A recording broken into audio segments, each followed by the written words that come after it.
Today is Wednesday, May the 23rd, 2012. I am Matthew T.G. I'm Heath Mulligan. And I am Tony Casey. Hey, welcome to the Technology Show, weekly podcast featuring technology, theology, and everything in between. This is episode 157. Man, we're getting old.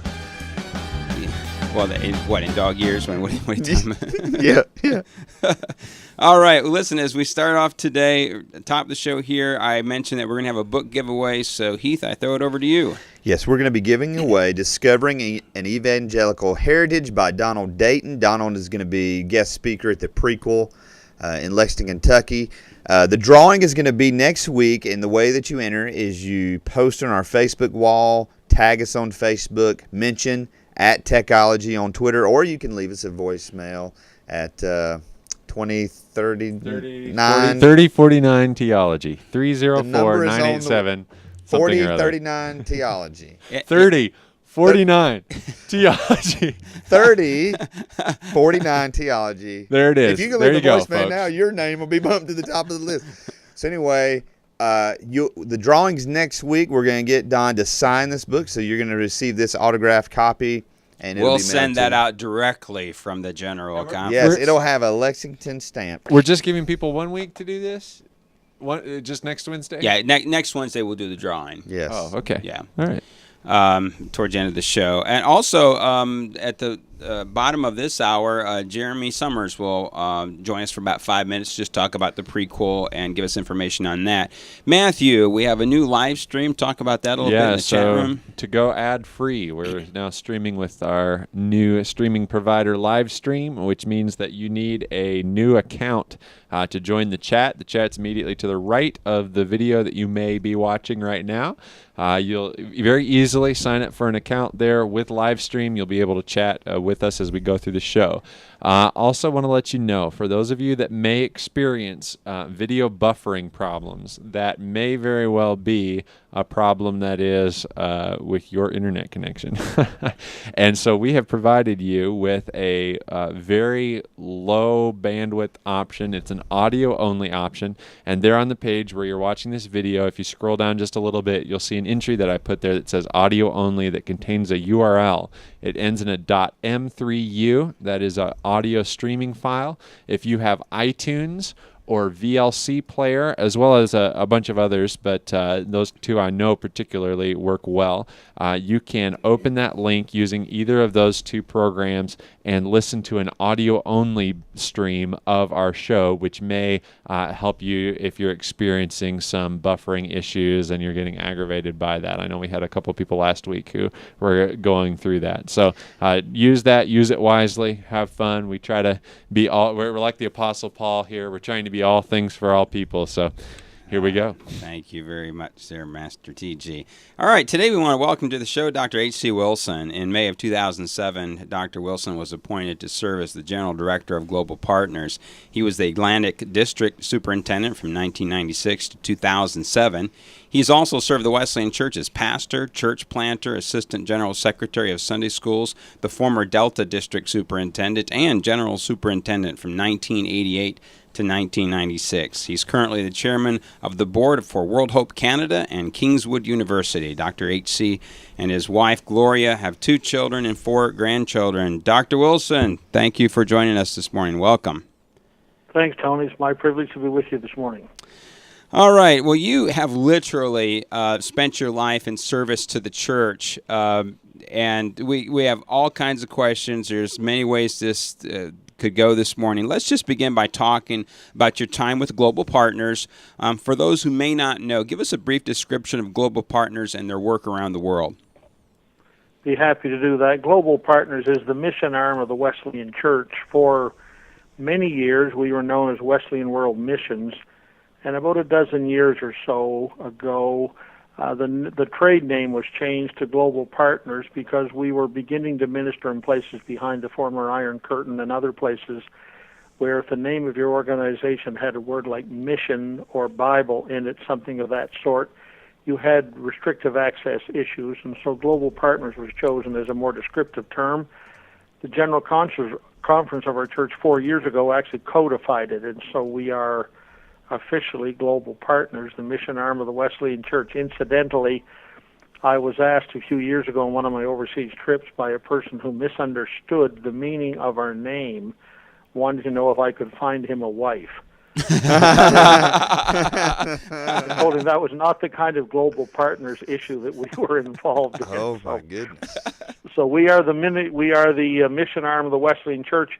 The Wesleyan Church has ministry in more than 90 countries in the world. Wow. We do not have missionaries in all of those because a number of them, the work is indigenously and effectively led. But we are represented in more than 90 countries of the world. We have, give or take a few, around 250 full-time adult missionaries who are serving outside North America, either as short-term interns or career persons. If you include children of those persons, we have about 500 or a little more than 500 people serving outside North America for whom we have responsibility. It takes about $1 million a month to operate Global Partners, about $12 million a year or so. And as you might expect, we're involved in the operation of hospitals, elementary and secondary schools, church planting, Bible colleges, clinics, and a variety of other ministries around the world. So in sort of a brief snapshot, Tony, that's kind of who we are. Primary objectives of us are evangelism, church planting, leadership development, and ministries of compassion.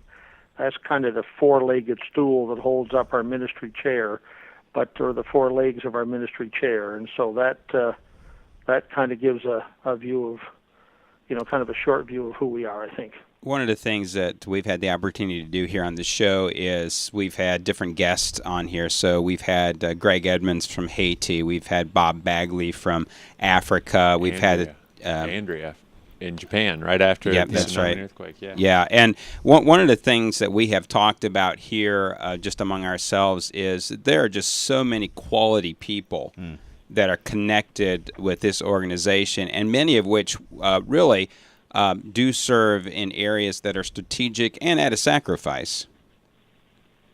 Right, those things are all true. As a matter of fact, a little later in some of the questions that might come up when you'd asked about strengths of the organization, a couple of them are things you just touched on. Presently, the missionaries are overseas workers. You understand in some countries the word missionary is a very inflammatory term. Right. But our overseas worker crew now, our tribe as we call them, our overseas tribe is younger and better educated than ever before in our entire history, and the number of candidates who are coming to us to apply and in many cases continue with processing is a growing number, not a shrinking number. So the fact that we have been blessed with a strong and growing core of young and capable people is a great blessing from God and sets us in contrast with some other agencies. So we're very, very thankful for what you have observed there.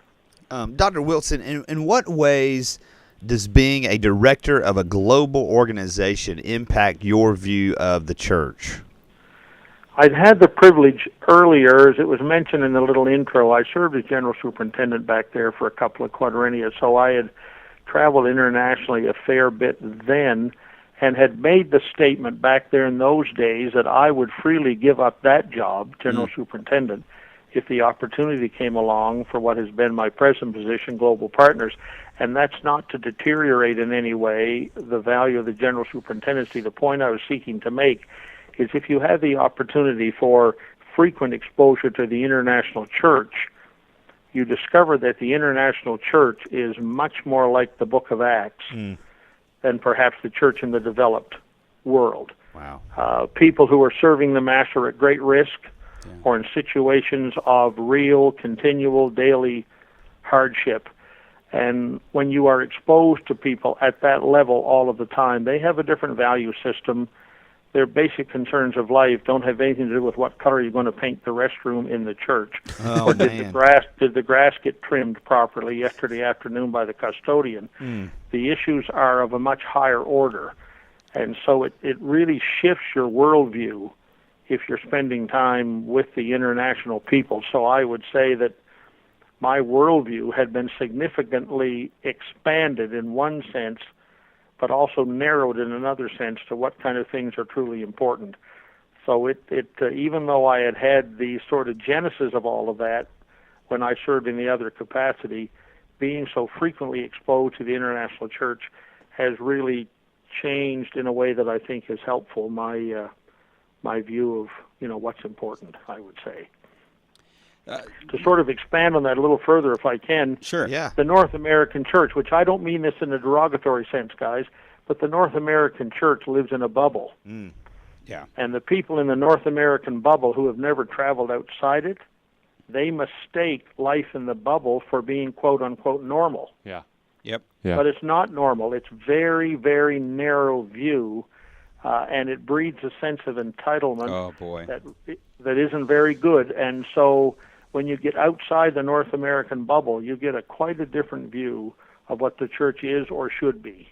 Yeah, Dr. Wilson, let me just interject here. This morning, we're setting up the studio, and I'm watching the news, and they are predicting quite a crop of mosquitoes here in the United States this summer.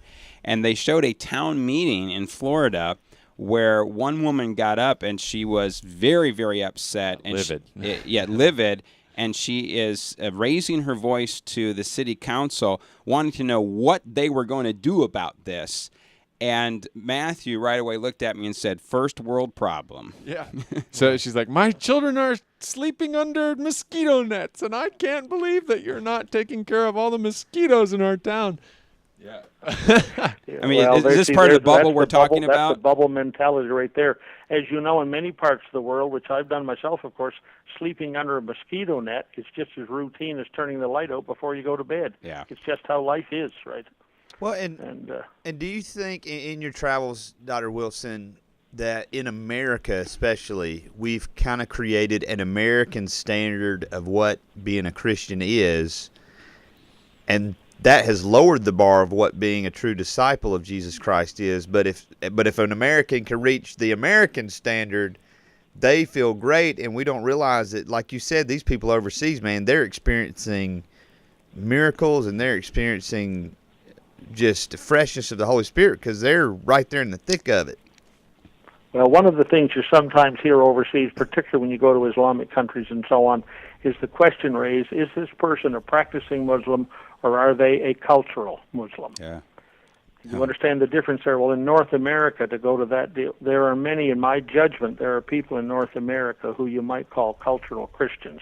Oh, yeah. Their Christianity is wrapped up in the expectation of a North American standard of living, and when that gets varied from somewhat, then they want to make a fuss about whatever it might happen to be that in the church context is maybe no more significant than a mosquito might bite my grandchild, and so it changes the whole view of the thing, without a doubt. Related to that, in my opinion, any North American believer who has never traveled outside their own culture to go and visit a mission unit somewhere and see what life is there, those who haven't done that, not only is their worldview narrow, they are impoverished by it because they've not enriched their life by having a look at what other parts of the world are like where people are serving Christ at risk. Yeah, boy, shout that from the mountaintop. I couldn't agree with you more. It'll change your perspective, and it helps you to get out from under the bubble. Yeah, it does really. You come back and look at the bubble and say, we need to try to change this in some way. Yeah. So, listen, looking into the future, I mean, what are some of the things that you're encouraged about as you look into the future of Global Partners? Well, one of the things you don't talk about very much in this, maybe, we have come, because we're all North American residents pretty much, we tend to think of looking for leadership for the church inside North America. But some of the most effective and high-quality leaders we have in our entire movement live outside North America. One of the things that's very encouraging to me is some very, very strong national indigenous leaders that have developed and are developing overseas. That's true in the Pacific. It's particularly true in Latin America. And to a lesser extent, perhaps it's true also with some outstanding leaders in Africa. But we have people in Latin America and in Africa who are, and a couple of people in the Pacific, guys, who are they are capable of holding their own with any leader anywhere in the Wesleyan Church. And so when you look to the future, say one of the things I feel is a strength is that we have this incredible core of strong developing leaders, so that if the international situation changed so that we could no longer send missionaries to those places for whatever reason, they don't need to look back to us at North America to say, how do we lead this organization? So that's one of the things I'm really feel good about. I also mentioned this one earlier, that our missionary tribe is younger and better educated than ever before, and the number of candidates is growing, which I think is very encouraging. Amen. The support of the North American Church, the economic support, has increased every year in recent years. In 2008 we had this economic downturn that sort of pinched everybody, but the total income of GP never went down. Wow. 1 year. Wow. Every year, it's 7, 8, 9, 10, 11, 12, up till now. The actual income increased every year when the economic conditions were going the other way, which seems to say that the confidence of the North American Church in GP is strong, and there's a sense of favor that comes with that, that I want to believe reflects favor from the Master. Amen. Toward us. And of course, his favor is more to be desired than displays of his power. It's not, it's his face we seek, not only his hand. But I think some of the things going forward, the support of the North American Church, the young tribe we've got, and the quality of leaders overseas, that's all a package that I think really speaks well for the future projection and trajectory of our ministry.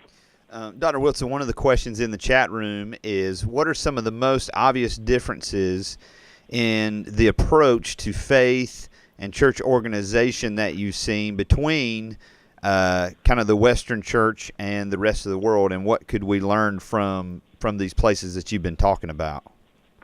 Yeah, well, part of that, I had a good friend who used to give the answer, "It depends," to almost any question. Well, and to some extent, the answer to this is it depends, because the answer to that is quite dramatically different if you're in a developed country outside North America or if you're in a developing country. Like, those things change. Or if you're in a country that has freedom of worship opposed to one that has restrictive worship. And so the answer is varied a little bit in terms of, what are we talking about? For example, if you go to some parts of the world where we have people now ministering, you sort of quietly assemble in a flat, an apartment, a flat as they would call it. You assemble in a flat from a former Soviet-era building, and maybe over half an hour, 10 or a dozen or 15 people meet. You quietly pray together. You share prayer requests of things that really matter because of the duress under which people are living. You quietly sing a song, and then you don't leave as a group. You trickle out 1 or 2 or 3 at a time. And so the context of what makes that group vibrant and vital is quite dramatically different, let's say, than going to the second largest Wesleyan church in the world, which is in Bogota, Colombia, and runs about 8,000 people a week or something like that. 6 services on Sunday, each of which is 2 hours long. So you can go to church at 6 in the morning, stay there till 6 at night if you're a real, hound dog for punishment. And so you have there are significant differences. It seems to me as an overgeneralization, and I'm not sure how we transfer this to the chat room question, how we transfer this back into our culture for sure. But if you're in cultures where people have very limited economic capacity and where it costs them something in the sense of the threat or the risk to them to be believers, those realities seem to focus people on the things that are truly important. Wow. What is my faith experience like? Are my children coming to faith? Am I being effective in my witness to my neighbors, as opposed to the petty political things that sometimes infect the North American church? The capacity to observe it is easier done than the capacity to know how to transfer it. I do think, however, if people from North America, back to an earlier point, go to those places and visit those places, they will come back and be salt in their own environment that begins to try to help redefine maybe the realities of local church ministry somewhat. Very good. Just so you know, Dr. Wilson, we're high-fiving each other in the studio. I mean, what you're saying is just so Couldn't agree dead on. more. Yeah. Having said all that, what are some of the challenges that lie ahead for global partners? Well, one of the most significant challenges that we're already facing, will continue to face, is the increasing pressure to make Jesus, to acknowledge or to admit, which we of course won't, but the pressure to admit that Jesus is one of many ways to God. Mm. You understand? Yes, Not the pressure to deny his divinity, but the pressure to allow other world religions to be equal to. And so to say that there are many ways to God of which Jesus is only one, and the theological position of the scandal of particularity, that says there's only one particular way to peace with God, and that's through Jesus Christ. The pressure to say that, no, that's too narrow, that's discriminatory, that is not an open view. It's very non-tolerant. And so you can find Jesus through Hare Krishna or through the Buddhists or through the Hindus or whatever. And there are many ways to God. The pressure to make Jesus one of many is a very strong and growing pressure in the world. And people look at you increasingly. This is true in North America too. But outside, they look at you to say, what sort of pride is it that you have? What sort of arrogance dares to say there's only one way to peace with God? Who do you people think you are? And so that's an issue. I think not related so much, but other companion issues, challenges, is the possible narrowing of the open doors of the last decade or more. When the Iron Curtain melted, and all of those changes came in Eastern Europe and around the world, doors were sort of flung open, and missionaries were able to go in large numbers to a variety of countries who now are kind of redefining themselves a little bit in terms of becoming a little more restrictive toward outsiders and that sort of thing. And it's becoming increasingly difficult in places that where it was easy to get visas before, it's becoming more difficult. And that's sort of narrowing down. So it's a pressure we're going to face, I think. There's also the increasing cost of maintaining North American missionaries overseas. That's a trend that's bound to continue, will be a challenge. And I'm not a black crepe paper hanger person who looks with pessimism to the future, but I think in the next decade or so we are quite likely to face martyrdom somewhere in our tribe. We've never faced it yet. We've had some persecution, you could fairly say, but there are people who are dying for their faith every day around the world, and some of them are from North American agencies. Sure. I think sooner or later that's going to touch our tribe too.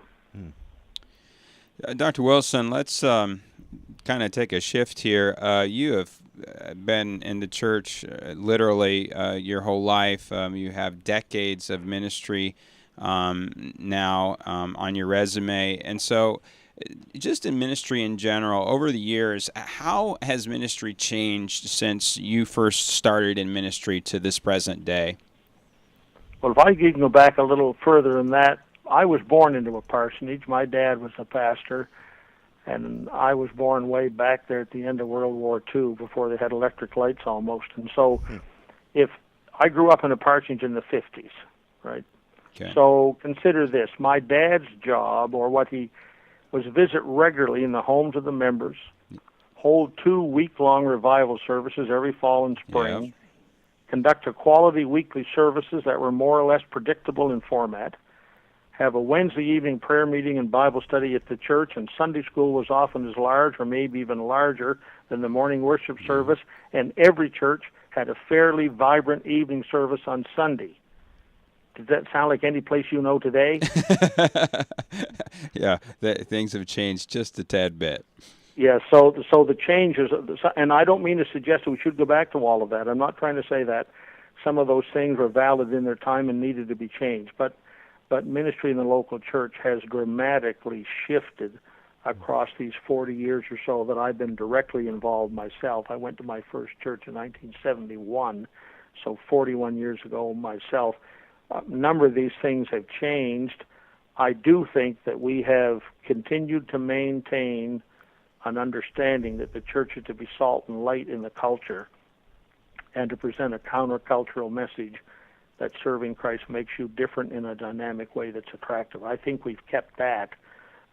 But a lot of these other kind of trappings, if you want to call it that, have changed quite a lot in ways we all, I think, understand a little bit. I'm curious what you think here. This is just me talking and my own ideas, but I've kind of had this theory that in my own mind that in years past, what we did in training people for ministry is, I like to say that we were training them to be chaplains at chapels. And that paradigm has shifted and it's changed. And I do think to some degree, especially with ministerial preparation, we're still trying to, at the college and even at the seminary level, trying to say, all right, given these changes, what does education, ministerial preparation look like in the light of these changes? Just curious what your thoughts are there. Well, there's you've got, in a denomination like ours, and we're not a large player in the broad community of faith, but many others will be like ours, you have within us still the contrast, if you wish. We're primarily, historically, a rural small church organization. That's our history. Mm-hmm. The emergence of larger churches and city churches of substance and strength, that's a phenomenon of the last couple of decades or so. So the 100 years before that, we were small rural, and we still have many churches that are that. And so I think our colleges and seminary face the double-edged responsibility of, unless we intend to abandon the smaller rural churches totally, we must still prepare people who can go there and offer valid ministry. It is not some layperson's fault that they were born into a small community. So there's still a necessity of ministry there. At the same time, preparing people for vibrant, growing, outward-focused ministry where there's a large population base. And so our institutions are trying to balance those two things, which is no small task.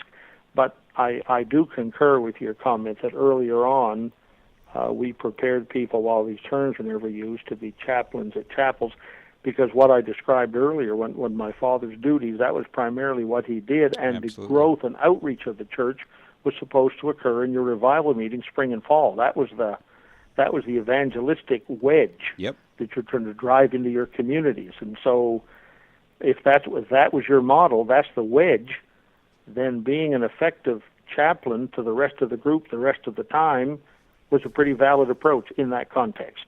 Yep.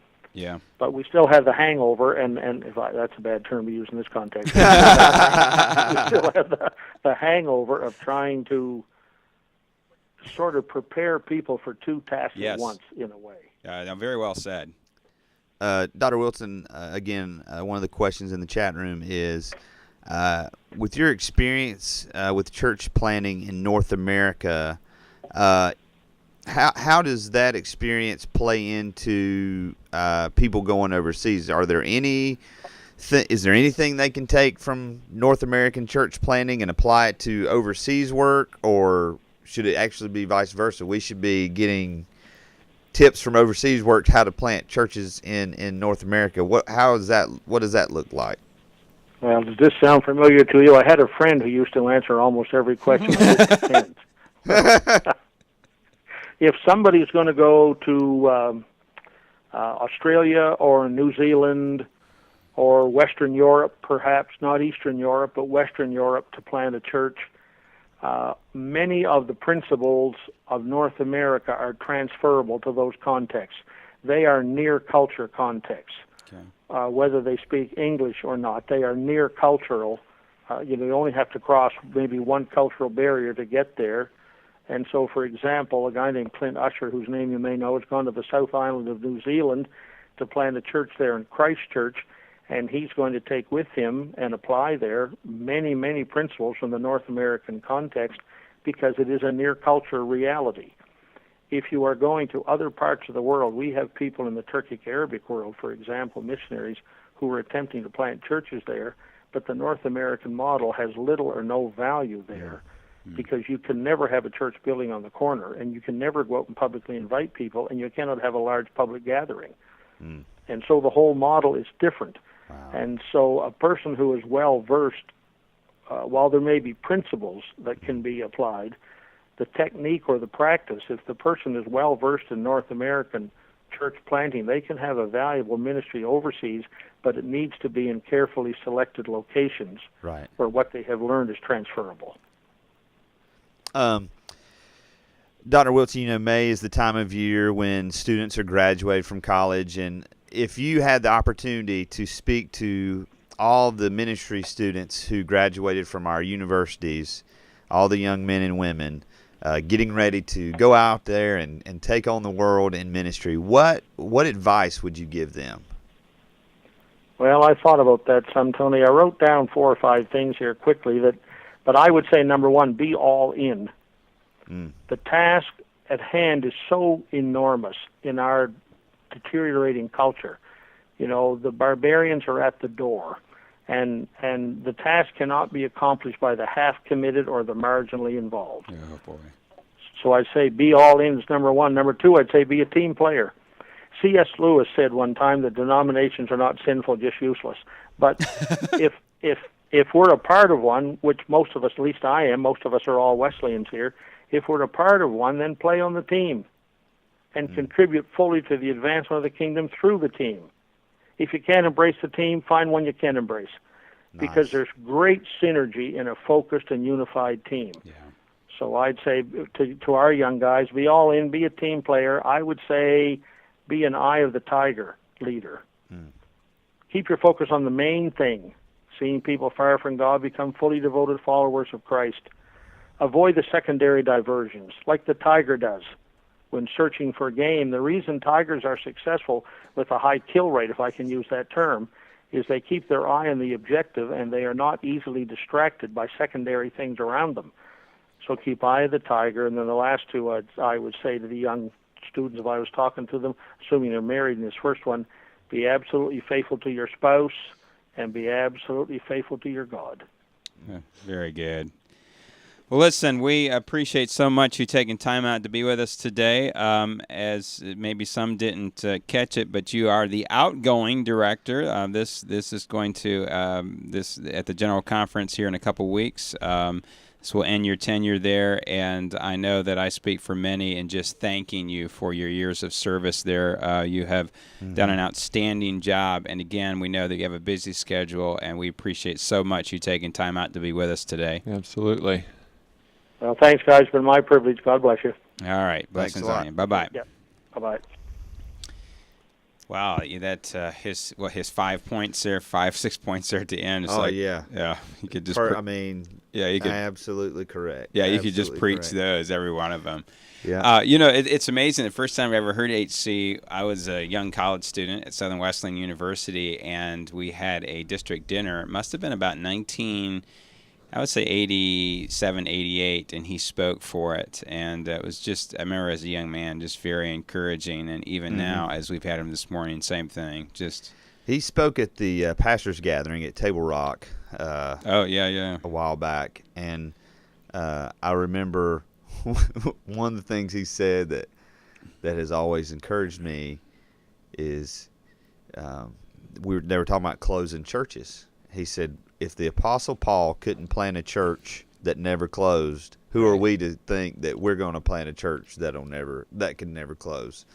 So he said every one of the churches that the Apostle Paul planted are closed today. Yeah. I'd tell you something else he said during that conference. Someone asked him, what did he see as trends for the future in the church?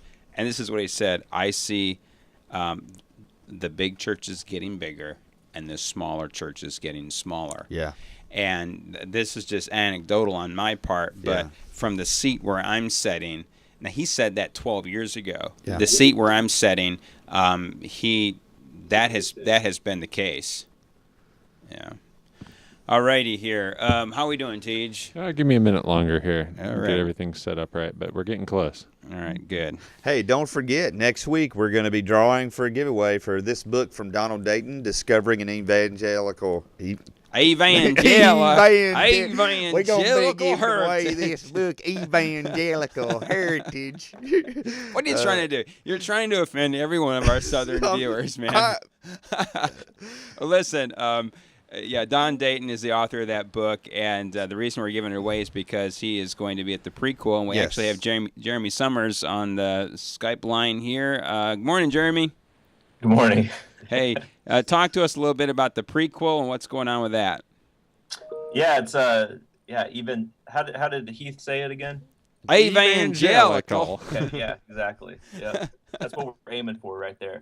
The Prequel event is the whole premise behind the Prequel is re-engaging our Wesleyan distinctives within God's mission, and here in HC talk about the overall Missio Dei of where God's moving is exactly where this topic, this pre-conference, it's what it's about. So we have a kind of a couple objectives in mind with it. One is at this event, which if you know Donald Dayton, you know that he's going to really bring it to us, and I think bring it to us well.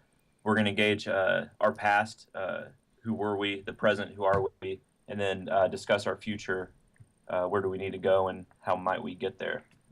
So should be quite interesting discussion. I think a lot of times Wesleyan pastors on the Technology Show, you have a lot of leaders, folks come on, and we always kind of say, we talk about who we are, but really when we talk about who we are, or at least when we state that, we're emphasizing or stating who we would like to become, and also referencing what we liked about our past. Yeah. And quite frankly, I think we are who we are. And there's certain things, I think, with our Wesleyan heritage, that our Wesleyan history, that we're not really who we want to say that we are. And so I think this is a great opportunity for us to really just kind of meet with different leaders, practitioners at this event, and really just discuss kind of the present, where some of the things that we see God moving, hear from each other, how we're engaging God's presence, but under the on the foundation of Wesleyan theology. So. Yeah, you know, you and I were part of a meeting last week where David Drury reminded us that Dr. Bob Black loves to use that line that who we were is who we are. And yet in that discussion, you know, David and I said, while we love that line, there does seem to be, over the years, a bit of a disconnect with who we were. And so part of what you're trying to accomplish with the Prequel, as I understand it, is to really tap into who we were and how does that inform us now. Mm-hmm. Exactly. Yeah. And the part, one of my big things is getting voices in the room, different voices that represent, I think, more of a holistic representation might be a good way of putting it. So in the room, we'll have college presidents, we'll have lay people, we'll have spouses, we'll have pastors and staff pastors. I mean, we'll have a variety of different leaders and representation there. So it should be interesting to see perspectives, but also the passions and also the common threads, the things that I think were the core of why we say we're Wesleyan and what we enjoy about it. I think actually one of the great lines, I was talking to Dayton about a month or two ago, and he said that, you know, the Wesleyan Church, he's like, you know, you guys talk about women in ministry as an example, and he said, you know, you say that you're for women, and you are, but at the same time, you live that out with more intent and precision in the 30s and 40s than you do today. And so he expounded on that, of course, with the story, and he's great at that, sharing the narrative. Yeah. And it's true. And so those are some of the type of things that we'll discuss of how do we almost in a sense reclaim, re-engage, and then also understand that there's also new modes of living that out. And sometimes that's contextual, sometimes that's different for different groups around the United States. I mean, you might say evangelical, you know, in the South differently than you say up in the North, but that's all good. So, yeah. Well, and there's going to be a time of questions and discussion moderated by myself and David Drury. And if you're looking for a person who's got the history, who is a walking history book, it is Don Dayton. He understands this stuff forward, backward, and so really looking forward to it. And also, for those who are not able to attend live in Lexington, we're going to be live streaming that, and I'll be manning the chat room. And if you have questions for Dr. Dayton will present those to him, and I'm just excited, man. I'm excited about these. It's like the appetizer. Yeah, it is. And it's Saturday, June 2nd. Starts at 2:00. Technology will be streaming it live, and folks will be able to participate and not just watch. The first hour and a half is Dayton, so there'll be a great presentation from him. And then, like you said, Tony, you and David will facilitate a discussion which will last around an hour or so. So it should be pretty engaging, and hopefully there'll be some conclusions and next steps as well. Sure.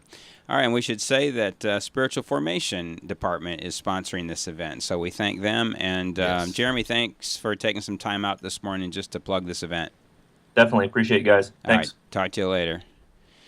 Yeah, I've said before, this book, when I was in college, just really rocked my world. And what I mean by that is Don had just peeled back the layers of history and helped me see a part of the church, the Wesleyan Church, that I'd never seen before, and the courage with which our founders went against some of the societal norms to hold on to what they saw as strong biblical standards is very inspiring. And again, we'll be giving this book away, and while we'll have the drawing next week, we're going to hold on to it till we get to General Conference. We'll get Don to sign it on Friday, and then we'll mail that out to you. And I'll sign it as well. Well, I don't think we On need half that of all evangelical. evangelical discovering. Discover, Mr. Chairman. All right, let's keep this thing on the rails, and it's time for... They said it, I hope. Is it? Yes. Good. I'm going to say this again. I've never taken steroids or HGH. I took the initiative in creating the internet. The Macintosh, of all the machines I've ever seen, is the only one that meets that standard. I'm not a crook. If you know what you're doing here, slide out. We know this is a lot at once, but Michael and I feel it's in TBN's best interest to get these issues resolved to protect the ministry. We think current TBN practices and procedures violate the IRS code and state and federal laws. We do not feel comfortable being Secretary-Treasurer without bringing these issues forward. Brittany Coper, shortly after she and her husband Michael had been appointed to the Secretary-Treasurer position at Trinity Broadcast Network, TBN. Brittany is also the granddaughter to Paul and Jan Crouch, the founders of TBN. Source, the Orange County Register. I would find a way that we could continue to keep the shock value, but I would find a way to inform the parents. John Lanza, pastor of Glad Tidings Assembly of God in Middletown, Pennsylvania, on the church youth group's surprise persecution simulation. 2 gunmen covered students' heads, put them in a van, and drove them to the home of a pastor who appeared to have been beaten. The district attorney's office is considering felony false imprisonment charges. Source, NY Daily News. Even as God used sinful Balaam to accomplish his purposes, so he used our sin to make the whole world acquainted with the Bible.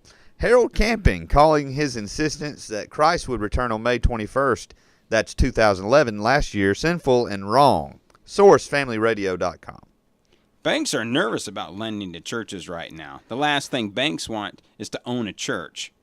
Todd Whitaker, president of Service Realty Incorporated in Denver, on the record number of church foreclosures, 138 in 2011. Source, the Denver Post. Where do we even start with these? Well, let's go up to TBN. The Trinity Broadcast Network.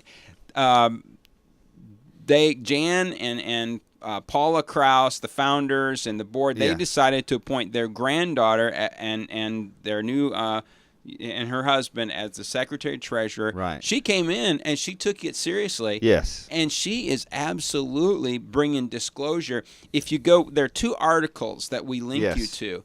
And she talks about the abuses within the organization. There are IRS violations. And so now... numerous. Yeah. So here's what the response to TBN has been. Well, she took documents, and we don't know. She may have altered those documents. They might not fairly reflect what's happening in the ministry. They filed a suit against her. It was dismissed. They filed another suit against her. One of the damaging things to TBN's case against her is, and it's in one of the articles, is an email from Jan Crouch to family members, because I guess this whole leadership is in the family. And it's just, she's been researching with a CPA, and we've just got to stop some of these things and make it right. And listen, my respect for Brittany Coper is out the roof on this. And here we are. Here's the difference with news today. It's interactive. So if you go to the Orange County Register and read the comments that people have about this, it is the level of disgust that we have seen over and over again in society over opulence and the spending of money on themselves in ways that is a blight on the church. Yeah, and they have completely now ostracized. And this is their granddaughter. Yep. And this family has just basically disowned her, and it is not. I mean, I was completely shocked. I've watched TBN, and I never thought that, a show with 8 golden chairs, that there was any sort of extravagance there. So, oh my, we could be really bad boys here. We will not. All you need to do is click on the articles and look at the pictures of Jan Crouch.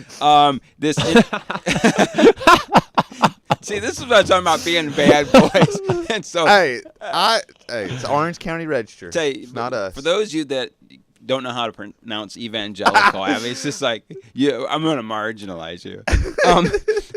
Hey, this story out of the Glad Tidings Assembly of God in Middletown, it's kind of hard to pick it up in here in this story, but the kids that were, quote, kidnapped, remember, this is a simulation. The problem is this: the kids were never told. Yes. So they're thinking it's real, and the parents, there is an uproar among the parents, and as you can see, they're considering felony charges here. Yeah.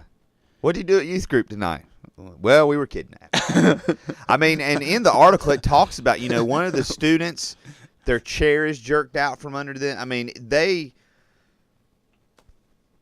Well, let me ask you this. How about the pastor's response? He said, I would like to find a way that we could continue to keep the shock value. Part of me says, why? Why, yeah. So what's the benefit of the shock value here? Yeah. Why don't you outside of sensation itself? Take your kids on a mission trip. How about that? How about, like Dr. Wilson said, take your kids on a mission trip to Haiti. There's your shock value right there. Let them see the real world. Don't try to be a punk doing, oh my gosh, this just makes my blood boil. Well, it's just a lesson for the church. Man, you get there are yourself in some trouble. things they do teach you in school and some things they don't. And then there are some things that when you're born you kind of know not to do, called common sense. Like how to pronounce evangelical. That's one of them. But evangelical. But this is the way you pronounce evangelical is going to be up there with the Buffalo Riders song after a while. Okay. Yeah, so let's keep rolling along here. Harold Camping, you gotta love the guy, isn't he beautiful? He's saying now God used his sin, so he's acknowledging it, that what he did was sinful, and predicting that Jesus was coming back May the 21st, 2011. I find it odd that he references Balaam because of who God spoke through in Balaam's story. Wow, Heath, you are on fire today. Let me tell you, what in the world? Sorry, I'm so sorry, but so he waited till the year. This is not the Jesus meek and mild Heath, is it? He waited for a year. I guess he waited for the year anniversary of his incorrect prediction. Yeah. Someone probably knocked on his door, wanted a statement. It's a year later. Well, he had. This actually goes against what he said, because after the day came and gone twice, because he backed it up one time. He did. Because he said, well, I'm going to leave public, I'm going to leave public life or whatever. And give him credit. He says that what I did was sinful. Yes. And he tries to put a positive spin to say, well, it's created some exposure for the Bible. Now, I'm not quite sure. Not in a good way. Exactly. Yeah. It's not. Not in a good way. The only what do you mean exposure by that created was was the Today Show and other major news who pick it up and is like, hey, check out this crazy guy and his deal. That's like Clemson getting beat 70-33 in the Orange Bowl, and your attitude being, we were on TV. Yeah. I grabbed the last story here for our They Said It, just out of purely, selfish reasons. They're talking about 138 churches that were foreclosed. The Wesleyan Church actually has a financial organization that it exists to give churches loans. And that has been one of the great success stories of our denomination over the last 40 years. And the person who started it started out with $50,000, and today it is a multi-million-dollar organization. And again, it gives loans directly to churches, understanding how churches work. And so they don't just blatantly give loans, but they work with districts, they work with local congregations in ways that, just your local bank is not going to be able to do. I was struck by that number, 138 churches that were foreclosed on. To my knowledge, the Wesleyan Investment Foundation has a pretty good record. Very good. And I think they're probably a little more careful in the loans they give out than a typical bank. Yeah, well, would be because Wesleyan Investment Foundation is a ministry. Yeah, and keep in mind, they're not loaning, as I understand, to independent churches. They're loaning to like a Wesleyan church, where if that local church, the way our governance works, if that local church ceases to exist, then the district, there is this structure where the district then picks up that loan. Yeah. I know that we're doing a lot with our denomination does a lot with the Nazarene churches now, and it's becoming a lending agency towards their churches. Same thing. You have a governance structure that, there's support there. And again, they're going to look into the church, its assets, what does the future look like. I mean, they take all of that into consideration. Yeah, so it's just not a rubber stamp on what they do. It makes you wonder what happens when a church is foreclosed on. Are they you just got to find a new place to meet, or I don't know. I mean, how does that work? Does the church? I mean, no idea, man. I mean, I hope I never have to. You'll have to do the homework. Sorry. All right, listen. We are less than 2 weeks away from a general conference of the Wesleyan Church, and we are going to be there. Oh, yes. It's going to be great. And we want to thank Wesley Seminary at Indiana Wesleyan University, Southern Wesleyan University, Kingswood University, and Oklahoma Wesleyan University for sponsoring us there and allowing us to be there. And they're each sponsoring a day of the event. And if you are going to be at General Conference, please come by the booth and see us and talk to us. And you may get on camera. We don't know. Oh, you will. You will. Oh, you will. And we're going to, for us, it starts with the prequel. We'll live stream that, and we're in the talks for something even earlier than that, though. I don't think it's officially confirmed yet, but there may be something even before the prequel that's General Conference related that we will be a part of. Kind of a secret here. See, Heath doesn't even know. Yeah. Look at this. Look at this. He's like, intrigue. No, but it's a good thing. I'm not saying that we're interviewing Mitt Romney. I'm not saying. No, we're not. I'm just kidding. And would we want to? No comment. Anyway, the prequel is June the 2nd from 2 to 4:30. It is at General Conference in Lexington, Kentucky, featuring Dr. Donald Dayton from the University of Chicago. He's author of Discovering an Evangelical Heritage. Yeah. And we're going to be giving away this book next week. So you need to enter. You need to mention @Techology on Twitter. Mention us or post on our wall on Facebook at the Techology Show, or call 3049-TEOLOGY. Leave us a voicemail. That's right. You can enter 3 times. 3 times you can enter. 3 times. And also, if you get a chance, go to iTunes, give us a rating, give us a review. That always helps. We're trying to overtake Andy Stanley. Yeah, we want to be the number one religious podcast. We want to be number one. Number one. We don't have big dreams or big goals. Not at all. All right, let's talk about what's coming up in the future. Next week, we're actually going to be talking about Haiti. Matthew got back just a week ago yesterday from Haiti, and so he's going to be talking about that and what's going on there. Also, as we've already said, June the 2nd through the 6th, we will have all kinds of podcasts from Lexington, Kentucky, to the Wesleyan Church General Conference.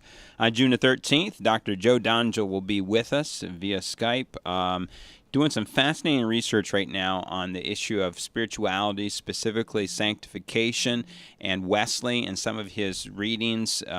He said, in years past, he said, I read readings of other people as they explained Wesley, and he said, what I've done is I've gone to Wesley directly and had some just fascinating things. Breaking news. Hold on. Read that and see if we can announce that now. What is it? Here, you already know. No. You got to read it. I can't confirm. So let Heath take over from it. Heath, talk about some stuff. Read that thoroughly and see if we can announce it now. That's right. Next week, Matthew's going to be talking about Haiti. Yeah, go ahead. Sorry. And Matthew's going to be talking about Haiti and his trip there. We've got some great guests coming on. Some other ones we're confirming. We may have a major announcement coming here in the coming weeks about the future of the Techology show. And Tony just looks really confused. All right. Well, is this official? Can we talk about that? Can we confirm or deny? Our viewers are what are they? No, talking let's leave it as intrigue for next week. Yeah, we're not exactly sure. Not exactly sure, but right, those of you who are with us next week, we may have more to talk about. Officially, here it is. Officially, we have nothing to announce. That's official now. Absolutely, we're on the record now saying that there's nothing to announce.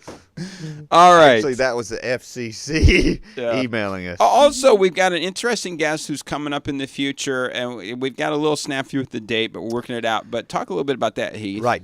Dan Scott is the voice of the Furman Paladins here in the upstate. He's a former radio talk show host, had his own sports talk show for 11 years, and has just recently started the Everyday Foundation. If you go to everydayfoundation.org, you can hear his story, and he's going to be on talking about some things that happened in his life and what he is doing now to help abused kids here in the upstate of South Carolina. An inspiring story, and Dan's just an inspiring guy.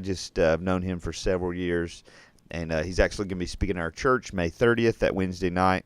And we're looking forward to having him in studio with us. One of my favorite sports talk show hosts over the years I've been here in South Carolina, and was so sad. Yeah. I was happy for him when he became the official voice of the Furman Paladins. Yeah. That was huge for him, and I know it was. Yeah. But it was so sad when his show came to an end after 11 years.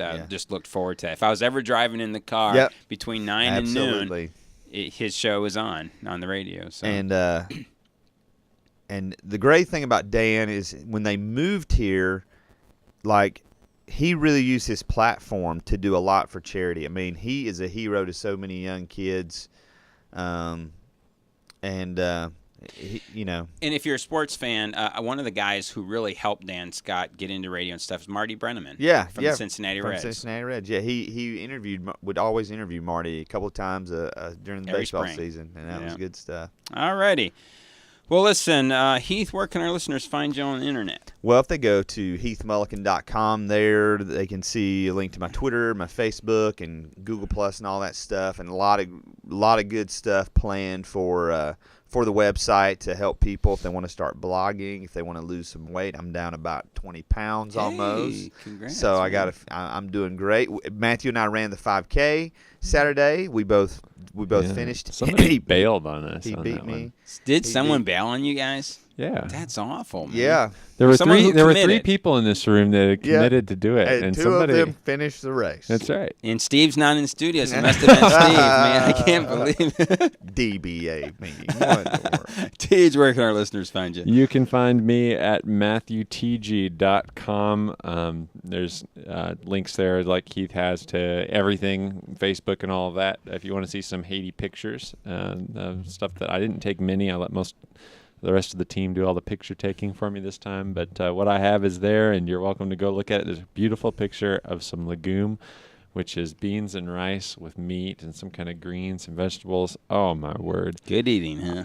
I would drive to go get some right now if I knew where to go. So it's delicious. Alrighty, you can find me at facebook.com/AKC64. Also, let me just say again that during the General Conference, Steven Sheets will be joining us. He'll be on the panel after business sessions, be discussing the business of the church, what's going on. Also, David and Keith Drury will be on that panel as well, joining us. And so really excited about that. Super excited to have particularly Keith's insight, just as such a statesman of the church, I guess you'd say, to hear Well, there's a great dynamic between Keith and David. If you've read the book, Ageless Faith. Ageless Faith. That is a wonderful read where you see two generations that are going back and forth on issues in a very positive way. And so I think that we're going to have a wonderful dynamic with those two. Yeah. And then with our brother Heath here and the way he pronounces evangelical and Steven. Yeah. You'll bring a lot of Cajun flavor to the... We've been talking about the church now, you know. Don't even.